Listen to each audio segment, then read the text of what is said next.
You know, one of my favorite people is Chuck Todd. Absolutely Yes. repulsive How person. could it not be? How could it not be? He's also looks like that someone dropped a toupee on his head from like 1,000 feet high. What did Trump call him that everybody said was anti-Semitic, but it definitely, I don't think was? Trump called him something, you said? Yeah, Trump called him like sleepy. Before he called Joe Biden sleepy, I think he called Chuck Todd sleepy. And it was kind of funny because it didn't really make sense because Chuck Todd is like always really awake. Yeah, I wish he were asleep. I wish he were asleep. Yeah. But people were like, that's anti-Semitic. And I was like, wait, really? To call someone sleepy? I don't know. Sleepy Todd. Sleepy Todd. Sweeney Todd, yeah. Anyway, so what did our okay, so he had here he is interviewing Karen Bass. Just so you have the background of what an imperialist Chuck Todd is. So remember he said something really shitty about Bernie socialism, hammer and sickle or something. It's so gross. I did not see that. I didn't see that. But we know Chuck doesn't like Bernie. He's obviously. New York Times spent a lot of time talking about your trips to Central America. I know you got pretty worked up about those things. I think the larger question, and let me just frame the question this way. The larger question is going to be, if you're the nominee, whether you like it or not, the right's going to basically hammer and sickle you to death. What the fuck? How do you prevent it? How do you prevent it? Well, I don't mind the right wing doing it, but I understand they will do it. I don't want the media to do it. Yes. Look, when I was which is exactly what they did. Guilty. I voted. I worked hard as a young man. I miss this guy so much. I don't apologize for that. As a member of the United States House, his haircut is so nice there. I know. Against the war in Iraq, which turns out to have been the worst. Don't you miss seeing him? I wish that I want to get. As the United States Senator, I led the effort to pass a bipartisan I'm like so sad to get. I know. Also, like, so I'm a bit angry. Angry, yeah, me too. Yemen, the only guy to talk about this. You guys pay attention. Yes, you never talk about it. You never talk about Yemen. In the world, we're talking about hundreds of thousands of people. So dismissive. Yeah. Dying. And I'm doing. Look, you can hear Chuck Todd going through his notes. He's like, I wish we had a camera on him because he's just going through his stupid pieces of paper. It will make it. All right. So we've got to do everything we can to stop that. If people want to attack me, because I think that war should be I want to get hammered and sickled. You can attack. Yeah, I'm going to get hammered and sickled. I'm going to get hammered and sickled tonight. Here he is interviewing Karen Bass. Let's watch this. Tell me if you wait. My screen. I want to throw a hammer and sickle at Chuck Todd. I know. We should totally do that. Let's do it. Can somebody draw a cartoon of us throwing a hammer and sickle at Chuck Todd? It would be great. That would be like a communist superhero. I know. What would we have? It would have to be made out of Jell-O or something? Right. Yeah, I guess so. It's not violent. I went to Cuba to help the Cuban people to build houses. But over the last 20 years, Chuck, I have been working. One, I've always believed in. Because she was part of the Venceremos Brigade, by the way. And as he called it, like Venceremos, he doesn't even know how to pronounce it. Like you don't have any people who speak Spanish within your vicinity, Chuck Todd? Bridging the divide between our two countries. Cuba's 90 miles away. But for the last 20 years, I've actually been working on healthcare related issues in Cuba. You know, the Cubans train U.S. doctors. True. And I've been recruiting those doctors to work in the inner city because they come in tuition free. The Cubans also have two medicines, one for diabetes, of which my mother died for, lung cancer, which my father died for, and I would like to have those drugs tested in the United States. Now, that doesn't excuse— What a monster.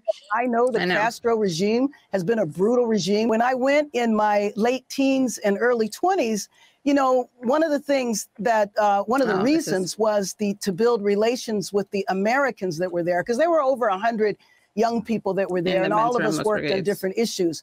Well, what's interesting is that we had the ability to come home and protest against our own government, but the Cuban people most certainly cannot do that. They couldn't do it then, and they can't do it now.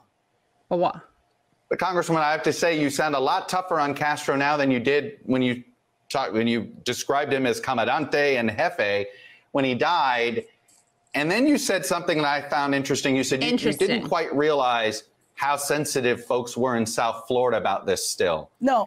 And and so I'm just curious, sort of. Are you curious? That you thought, Californians wouldn't mind that description, but it might offend Floridians.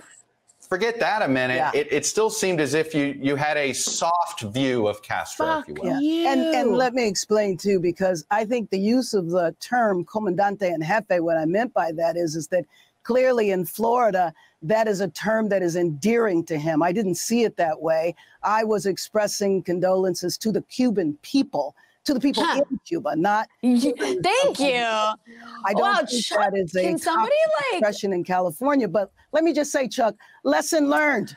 Wouldn't do that again. Talked immediately to my colleagues from Florida and realized that that was bowing down to a bunch of right-wing racists. A bunch of right-wing racists. Like, no. I know. These people are these Cubans in Florida.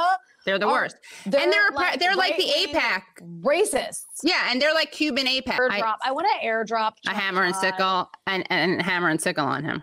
Yeah, with a hammer and sickle. Yes, seriously. He so sucks. He sucks so hard. He sucks so much. It's like she's like talking about how like Cuba developed, like that should be a bigger deal that Cuba developed. I know. And I have to say, she did a really good, I have to say, considering how, as we saw, the fact that this piece of shit asked Bernie, I mean, Bernie was so on the money. He said on the redistributed money. He was so on it because he said, I expect that of right wingers. I would like for the media not to do that. And what the media does, Chris Matthews did this, although Chris Matthews was like so openly anti-Sanders that didn't matter. But Joanne Reed very disingenuously did this. Well, what's going to be used against him? The media, the right wing will use this against him. So we're going to actually tell you exactly what the right wing will use against him. The fact that give them ammunition. Yeah, we're going to give them the ammunition. And we're going to agree with them. We're going to agree with them. Yeah. Did you ever think about what the right wing would and has said about, for instance, Hunter Biden? Was that a liability? Was that baggage? No, just that Bernie Sanders had gone to Nicaragua and sided against Contras who would skin people. He's taking time out of this interview to shame her for being too soft on Fidel Castro. She literally said, she described exactly what it is she wants with Cuba. Yeah. And that is for the doctors that they train to work in inner cities and to get the medicine that Cuba has developed for diabetes and lung cancer. She even said, my mother died of diabetes. I know, and father died of the other one.